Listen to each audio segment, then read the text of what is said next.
എൻ്റെ പേര് പൊന്നമ്മ. എനിക്ക് മൈഗ്രീൻ അസുഖം ഉണ്ടായിരുന്നു. ഇവിടെ വന്നിരുന്നു. എല്ലാ മാസവും ഉണ്ടാകുമായിരുന്നു. ഇവിടെ വരാൻ തുടങ്ങിയ പിന്നെ എനിക്കിപ്പോൾ അതില്ല. പിന്നെ ഞാൻ തനിച്ചാണ് താമസിച്ചുകൊണ്ടിരിക്കുന്നത്. അപ്പോൾ രാത്രി ഭയങ്കര ശല്യമായിരുന്നു വീട്ടിൽ. ശല്യമെന്ന് പറഞ്ഞാൽ മുഴുവനും വിവരിക്കാൻ പറ്റുന്ന സമയമില്ലാത്തതുകൊണ്ട് ചെറുത് മാത്രം പറയാം. രാത്രി കിടക്കുമ്പോൾ കിടക്കുന്ന റൂമിൻ്റെ കതകാൽ വന്ന് ഇടിക്കുക, ജനലയിൽ ഇടിക്കുക. രാവിലെ എഴുന്നേൽക്കുമ്പോൾ ചാണകം കൊണ്ട് ഭിത്തിയിൽ തേക്കുക, കാറിൽ കൊണ്ട് ചാണകം തേച്ച് വെച്ചിരിക്കുക.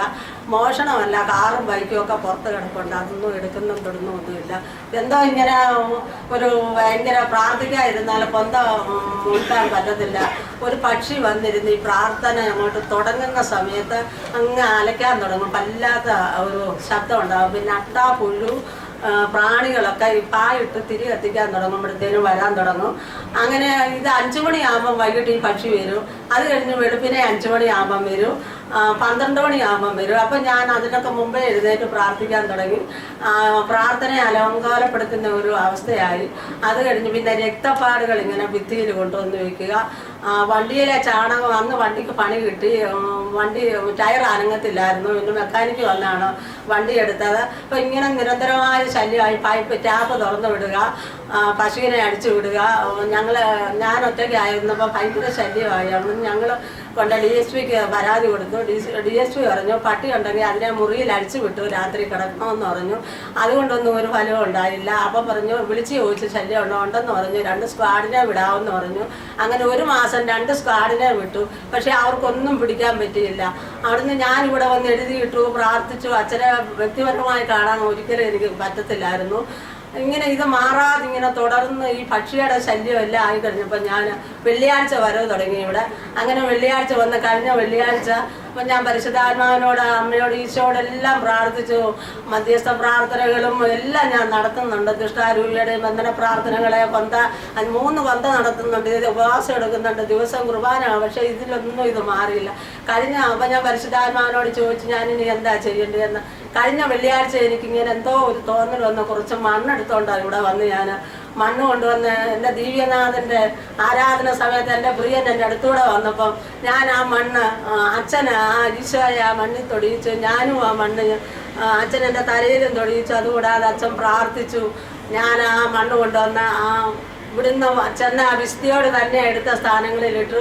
എൻ്റെ പ്രിയപ്പെട്ട ഈശോ, എൻ്റെ പ്രിയപ്പെട്ട മക്കളെ, ഇന്ന് വരെ എനിക്ക് ആ ഒരു ശല്യവും പോലീസിന് പോലും പറ്റാത്ത ശല്യം. ഇന്ന് 6-ാം ദിവസമാണ്. ഇന്നലെ 5-ാമത്തെ രാത്രിയാണ്. ഈ ഒരു ശല്യം എന്ന് പറഞ്ഞാൽ പക്ഷിയുടെ ഇല്ല. മരിച്ചുപോയ ആടെ പേര് വിളിക്കുക ഈ പക്ഷി വന്നിരുന്നു. രാത്രി 12 മണിക്കും 2 മണിക്കും മധ്യേ ഒന്നും ഞാൻ അച്ഛനോട് പറഞ്ഞു എന്തോ കൂടോത്രമോ മന്ത്രവാദമാണെന്നൊക്കെ പറഞ്ഞിട്ടൊന്നും എന്തോ ഭയങ്കരമായ ആത്മീയ ബന്ധനമായിരുന്നു. പ്രാർത്ഥന തുടങ്ങുന്ന ആ സമയങ്ങളിലായിരുന്നു ഇത് മുഴുവനും. തിരി തന്നെ വന്ന് കറുത്ത വണ്ട് വന്ന് തിരി കെടുത്തിയോ, മെഴുകുതിരി കെടുത്തു. പക്ഷെ അപ്പോഴൊന്നും എനിക്ക് ഭയമില്ല. ഞാൻ ഈശോയോട് ഇങ്ങനെ പ്രാർത്ഥിച്ചുകൊണ്ടിരിക്കും. മാനുഷികമായ ചില ഭയങ്ങൾ, ഉപദ്രവം ഉണ്ടാവും, ശരീരത്തിന് കയറി ഉപദ്രവിക്കുമെന്നുള്ളതായിരുന്നു. അപ്പം DSPയെ കൊണ്ട് പോലും മാറ്റാൻ വയ്യാത്ത എൻ്റെ വലിയവനായ കർത്താവ് എനിക്ക്, ഞാൻ ഇന്ന് സ്വസ്ഥമായിട്ട് ഞാൻ ഉറങ്ങുന്നുണ്ട്, പ്രാർത്ഥിക്കുന്നുണ്ട്. ഏത് സമയത്തിരുന്നാലും എനിക്കൊരു ഉപദ്രവമില്ല.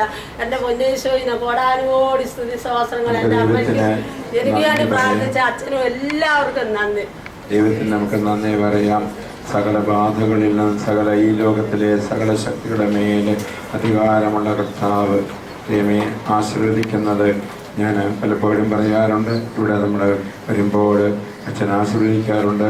എല്ലാം നിങ്ങൾക്കുള്ളതെല്ലാം ആശീർവദിക്കാണ് ധരിക്കുന്ന വസ്ത്രമടക്കം ആ ആശീർവാദത്തിൽ വലിയ അർത്ഥമുണ്ട്. പ്രിയപ്പെട്ടവരെ, നമുക്ക് പ്രത്യേകമാണ് ദിവികാരണനാഥൻ്റെ ആശീർവാദം വരുമ്പോൾ ഒരുപാട് വലിയ വലിയ കൃപകൾ നമ്മളിലേക്ക് ഒഴുകും.